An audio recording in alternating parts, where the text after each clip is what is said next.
India गठबंधन की चौथी बैठक समाप्त हो चुकी है।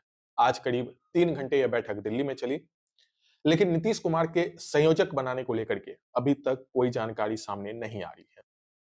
पहले पटना, फिर बेंगलुरु, मुंबई और अब दिल्ली में चौथी बैठक। 28 अलग-अलग राजनीतिक दलों ने हिस्सा लिया, जिसमें नीतीश कुमार की भूमिका सबसे महत्वपूर्ण आज मानी जा रही थी कि नीतीश कुमार को लेकर के इंडिया गठबंधन से कोई नई खबर सुनने मिल सकती है।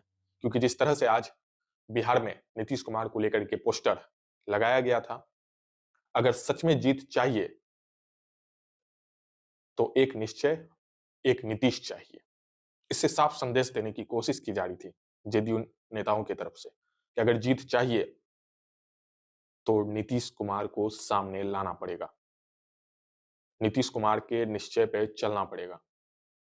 और उम्मीद भी थी कि इंडिया गठबंधन की आज जब बैठक होगी तो उसमें नीतीश कुमार की भूमिका जरूर तय कर दी जाएगी। लेकिन करीब 3 घंटे यह मीटिंग चली, उसके बाद कांग्रेस के राष्ट्रीय अध्यक्ष मल्लिकार्जुन खड़गे ने प्रेस कॉन्फ्रेंस किया। इसमें मल्लिकार्जुन खड़गे ने नीतीश कुमार पे कुछ भी बोलने से बचते हुए दिखे, लेकिन मल्लिकार्जुन खड़गे ने कुछ संकेत जरूर दिया।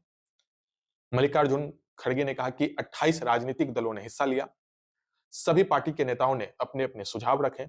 इसके बाद खड़गे ने बताया कि 22 दिसंबर को देश भर में प्रदर्शन होगा, 10 जनसभाएं होंगी और 30 जनवरी को इंडिया गठबंधन साझा रैली करेगी। आज इस मीटिंग में सांसदों के निलंबन पर भी चर्चा हुई। जिस तरह से संसद की सुरक्षा में चूक को लेकर के सांसदों ने आवाज बुलंद किया, लेकिन निलंबन की जो स्थिति हुई वो पूरे देश ने देखा। उस पे भी आज इस मीटिंग में चर्चा हुई। इसके बाद ईवीएम जैसे मुद्दे पे भी चर्चा हुई, क्योंकि ईवीएम का मुद्दा भी एक बड़ा मुद्दा हो जाता है। राजनीतिक दल अपने-अपने चुनावी परिणाम के अनुसार ईवीएम की परिभाषा बदलते रहते हैं, तो ईवीएम पे भी चर्चा हुई है और सांसदों के निलंबन पे भी चर्चा हुई। लेकिन नीतीश कुमार को लेकर के जो राजनीतिक हलचल थी, उस पे अभी भी कुछ भी कहने से इंडिया गठबंधन बच रही है। हालांकि तेजस्वी यादव से पूछा गया था कि नीतीश कुमार की भूमिका क्या रहेगी गठबंधन में, तो तेजस्वी यादव ने कहा था कि सबकी भूमिका समान है। लेकिन जब से हिंदी पट्टी में कांग्रेस की हार के बाद नीतीश कुमार की भूमिका को मजबूत रूप से देखा जा रहा था और उसके बाद कहीं न कहीं जेडीयू नेताओं की तरफ से भी आवाज बुलंद हो रही थी नीतीश कुमार को आगे लाने को लेकर के। क्योंकि कई बार जब शुरुआत में इंडिया गठबंधन की नींव पड़ी, तब कई बार जेडीयू समर्थकों ने कहा था कि देश का पीएम कैसा हो, नीतीश कुमार जैसा हो। उसके बाद जेडीयू के राष्ट्रीय अध्यक्ष ललन सिंह ने डांटा भी था कि आप लोग ऐसा मत कहिए, इससे इसका प्रभाव इंडिया गठबंधन पे पड़ेगा। लेकिन जैसे ही 4 राज्यों के विधानसभा के परिणाम आए, उसके बाद से जेडीयू फिर से उसी लय में दिख रही थी, या कहें अभी भी दिख रही है, क्योंकि आज जिस तरह से पोस्टर लगाया गया, अगर सच में जीत चाहिए तो एक निश्चय, एक नीतीश चाहिए। इससे स्पष्ट है कि नीतीश कुमार को आगे लाने की कोशिश की जा रही थी।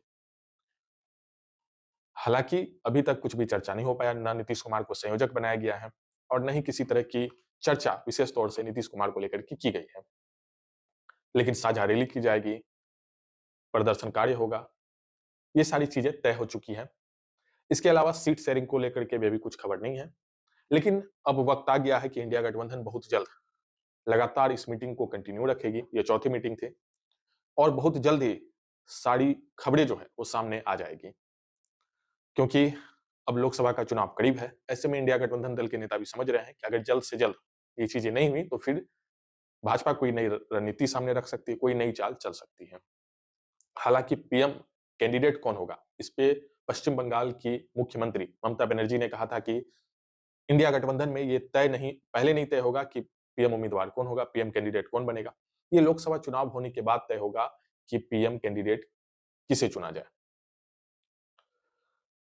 हालांकि अब देखना होगा कि आने वाले समय में इंडिया गठबंधन से क्या कुछ खबरें सामने आती हैं।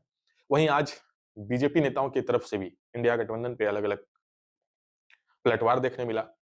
भागलपुर से 2 बार सांसद रह चुके भाजपा के वरिष्ठ नेता शहनवाज हुसैन ने भी पलटवार किया। शहनवाज हुसैन ने कहा कि ये इंडी नहीं बल्कि भिंडी गठबंधन है। शहनवाज हुसैन ने कहा कि जिसका खुद 0 सीट है, वो भी देश के प्रधानमंत्री बनने की रेस में शामिल है।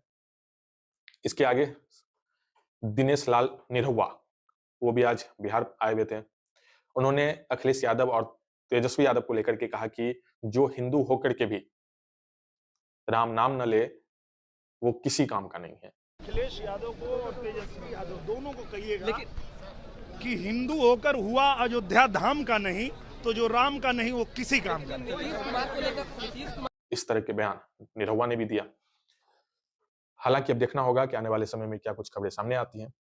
अगर आप इस पूरी खबर को हमारे यूट्यूब चैनल पे देख रहे हैं तो चैनल को सब्सक्राइब कीजिए। अगर आप फेसबुक पेज पे देख रहे हैं तो हमारे पेज को फॉलो कीजिए। वीडियो देखने के लिए धन्यवाद।